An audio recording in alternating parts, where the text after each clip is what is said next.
Chapter 7, Christmas Day. Presently I noticed that the crack of light wasn't there any more, and as I lay in the dark I became aware of a strong smell of oranges.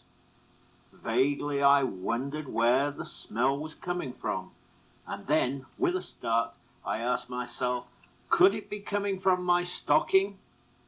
Regardless of the cold, I pushed back the bedclothes and crawled to the end of my bed, and my hand met something that was woolly, hard, and sharp. Nothing else in the world feels quite like a well-stuffed stocking. My hands followed the bumps and jags up to the top, and there the woolness ended, and I could feel something which in the darkness I mistook for the top of an umbrella. It afterwards turned out to be a book. With a sigh of relief, I nipped back under the bedclothes, thinking, the magic has worked yet once again. He has come. We had been told not to get up till 6:30, and Rosamond had promised to call me so that we could all unpack together. I wondered what the time was, and at that moment the stable clock obligingly struck. I counted 14, which seemed strange and exciting. But on thinking it over, I decided that I must have added in the chimes, and that it was really 6. To have to wait for half an hour was almost unbearable, but there seemed nothing else to be done, especially as I had no matches, and every few minutes I was down at the end of my bed feeling to make sure that there was no mistake. At last the stable clock struck past, and my door was flung open by Rosamond. She was carrying a candle, and her hair was in 3 pigtails tied up with rags. "Happy Christmas!" she shouted in a voice loud enough to wake the whole of Tamerlane. "Happy Christmas! Happy Christmas!" In an instant I was up and had unpinned my stocking, which suddenly became so heavy that I dropped it on the floor. I then saw that there were things on the chair as well. I tried not to look to see what they were as I grabbed the lot, and then had to lay them down again as I put on my dressing gown. When I got to Rosamond's room, I found the other children were already there. "2 candles aren't enough," said Lionel, "and Minnie says that 3 is very unlucky. Fetch all your candles, Evelyn, and we'll have a grand illumination." "All right, only nobody must look at anything till I come back." So I fetched my candles, and when Rosamond had lit them by tipping a lighted one against them, the grease ran down onto the carpet, but we didn't mind. The room looked very gay. We huddled together onto the beds, and Rosamond commanded, "Every one to pull out together, and only one thing at a time. Are you ready? Now, 1, 2, 3, go!" I am afraid I have forgotten most of the things that came out of those stockings, except that Rosamond and I each got a clock. Hers was red and mine was blue, and they were called bee clocks. They stood on little legs, which we soon found could be unscrewed, and then the case came to pieces, and the glass fell out, and all the works could be seen. I also had a set of teeny little flower pots about 2 inches high. There was a teeny watering can with them, and packets of mustard and cress seed. Later on, when I was back in London, I followed the directions with the help of my governess, and the mustard and cress did actually grow, and we ate it for tea. But the thing that pleased me most was a glass swan, exactly like Mrs. Peabody's, except that while hers had red eyes, mine had green. I could hardly believe that it had come to me already, without having to wait till I was grown up. I kissed it and put it beside my bed next to my Bible, though not on top of it, as that would have been irreverent. After breakfast, I was told to go with the Savages to their mother's room, where I should find the presents which my parents had sent for me. As we raced along the passage, a frantic quarrel broke out between Rosamond and Harry as to which of them was to be given an annual called Little Folks. The Savage's mother had set out 5 chairs with heaps of presents on each, and we pounced down on them, Betty, of course, with a terrific squeal. I found that my presents were just what I wanted, but what I thought I should never be given. Beyond that, I can't describe them. Presents poured in at intervals throughout the day, but the only one I can remember is a life-size dachshund on wheels. Great-uncle Algy gave it to Tommy, who at once broke into such howls of terror that it was quickly handed on to me, who happened to be standing near. I had got past the age when people usually gave you stuffed animals, so I was very pleased to get this one. He was christened Great Agrippa, and went to bed with me for years. At one moment we all surged down into the dining room, where the uncles and aunts were having their breakfast. One got to the dining room by going through a mysterious little room full of doors, which was known as the lobby, and had a black and white marble floor and buffalo's horns on the wall. One opened the biggest door and found oneself behind a screen, and when one had walked round the end of the screen, one found oneself in an immense room with pillars in it. The grown-ups were eating at a big table in the middle, but there were wide open spaces all round them and other tables near the walls. With a whoop, the Savages dashed towards a large polished table which stood in the corner, and began playing ships on it and under it. I took in the situation at a glance and decided to follow an idea of my own, and to go to the grown-up table, where the people breakfasting would be at my mercy.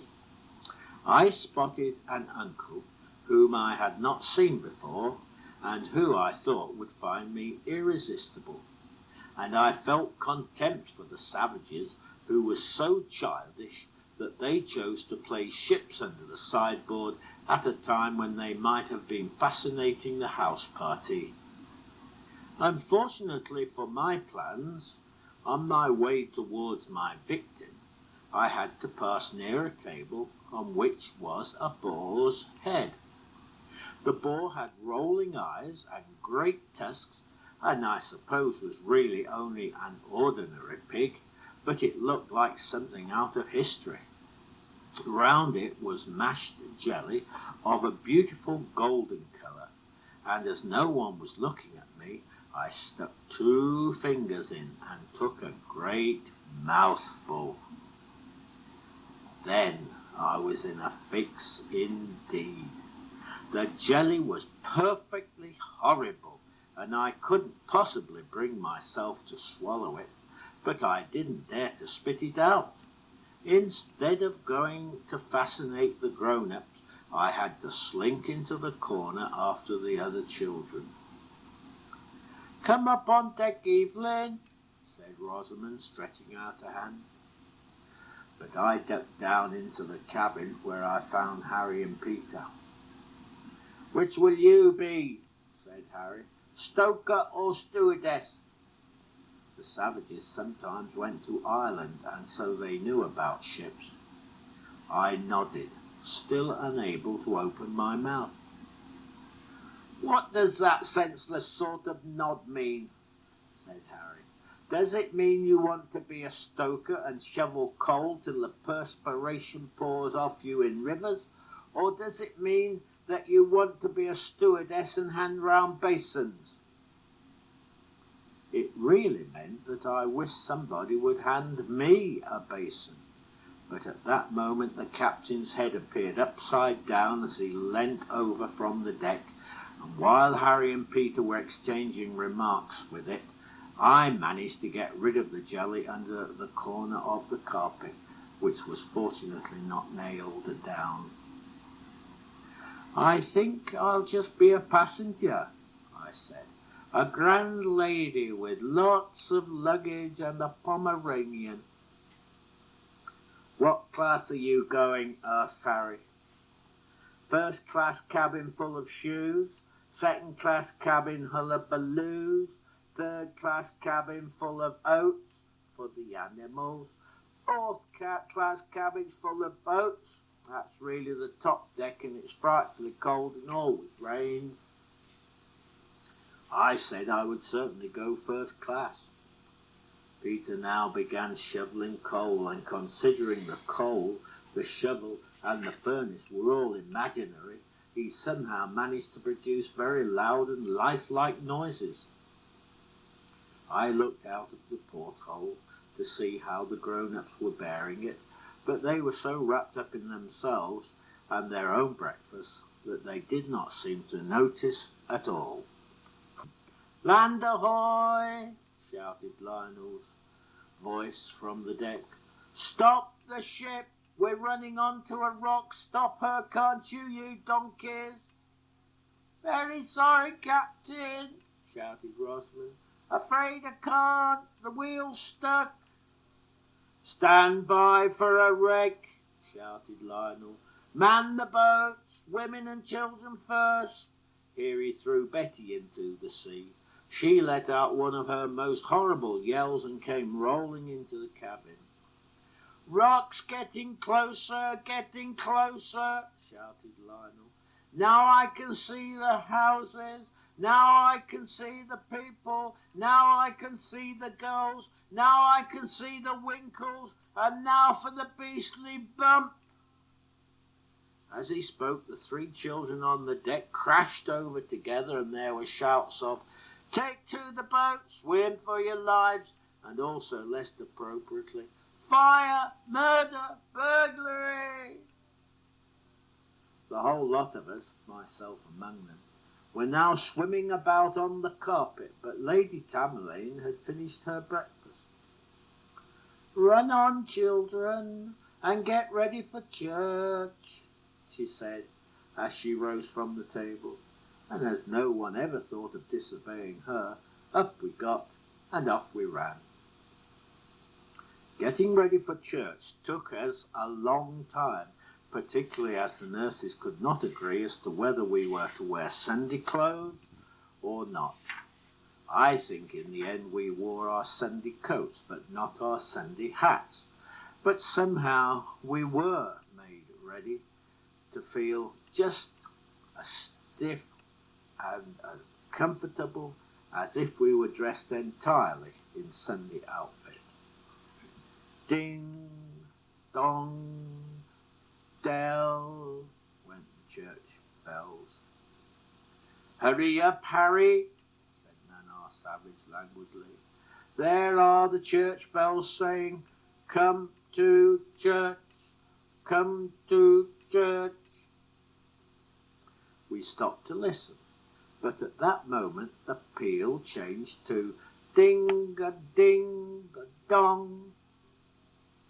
"But now they're saying, 'Go away from church, go away from church,'" objected Harry. We were shocked by Harry, and still more so by Betty, who announced that she was going to take her gollywog to church. Indeed, this made us really anxious, as it was almost impossible to get Betty to change her mind once she had made it up. But to the relief of everybody, she came to her senses in time. She said that after all, she had decided that Golly was rather young for church, so instead she would leave him sitting on the dirty clothes basket so that he could have a nice cosy talk to it with no one listening. And what does the clothes basket talk about? Asked Mrs. Peabody, who had drifted in. Betty gave Mrs. Peabody a suspicious look to see if her leg was being pulled. It talks about nothing but clothes, she said. Eventually, we got off and went in a straggling crowd down the avenue. The church stood by itself in the park, a little old church with cedar trees in the churchyard. The grass was neatly mown, and the path was weeded, and the graves were decorated with holly wreaths. Beside it was a big mound covered with trees, which the children called the Giant's Castle. We never got a chance to explore it, so for all I know, a giant really did live on top. In church, we filled several pews, the children being put in one against the back wall, which was a good thing, as a great deal of whispering and giggling went on. I think children don't giggle as much now as they used to, perhaps because they are not so strictly brought up. When we were all in the pew, a ledge on a hinge was fixed across the opening so as to make more room, and the child who knelt in front of that was always pushing his prayer book over it, or else just catching it in time. In either case, the rest of us giggled. Peter and Betty shared a prayer book. They followed the service closely, and whenever they came to a word they could read, they joined in as loudly as they could. Peter showed Betty what Amen looked like, and they waited, panting, for every one, and then bawled it, generally coming in a second too soon or a second too late. Rosamond's prayer book was full of pretty little markers which kept slipping out and fluttering to the ground, followed by dives and head bumping. Harry behaved fairly well, although he occasionally asked questions in his usual voice, without making any attempt to lower it, while Lionel behaved beautifully, except during the hymns. Then he would sing to ridiculous words which he had picked up at school, and which we all thought terribly witty. I was in two minds whether to sit primly like the grown-ups, or to wriggle and giggle like the children, and I tried first one way and then the other. Unfortunately, Lady Tamerlane chose to look round just as I was laughing at Peggy waggling her finger through a hole in her glove, and she made me come out of the back pew and sit beside her for the rest of the service. I was covered with shame at this public disgrace, and thought that everyone in the church, from the clergyman to the old man who blew the organ, was looking at me with scorn. However, I recovered my spirits on the way home, as one of the great aunts walked beside me and talked to me as though nothing had happened. She told me stories of what she and her cousins had done when they were young, and I came to the conclusion that Victorian children, far from being little angels, were really much naughtier than we were. It was astonishing to learn that great-uncle Algy had mesmerized his governess, and had then not been able to unmesmerize her again, or that Lady Tamerlane herself had, when a little girl, gone into a visitor's bedroom and put soapy water in all her cupboards and drawers as a suggestion that she was staying too long. And once, said the great aunt in her little squeaky voice, we all decided to run away. I couldn't help laughing.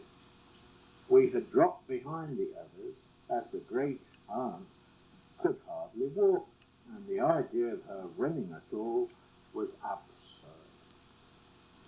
Where were you going to run to? We meant either to go to London to be crossing sweepers or to Malvern because the water was so good. And what happened? The starboard always was a telltale tip, said the great aunt, her dim eyes flashing as she looked at the bent back of an aged gentleman tottering along in front of us. I could see that she never had quite forgiven him for sneaking. By the time I reached the house, I had entirely got back my good opinion of myself and was able to eat as much turkey and Christmas pudding as anybody.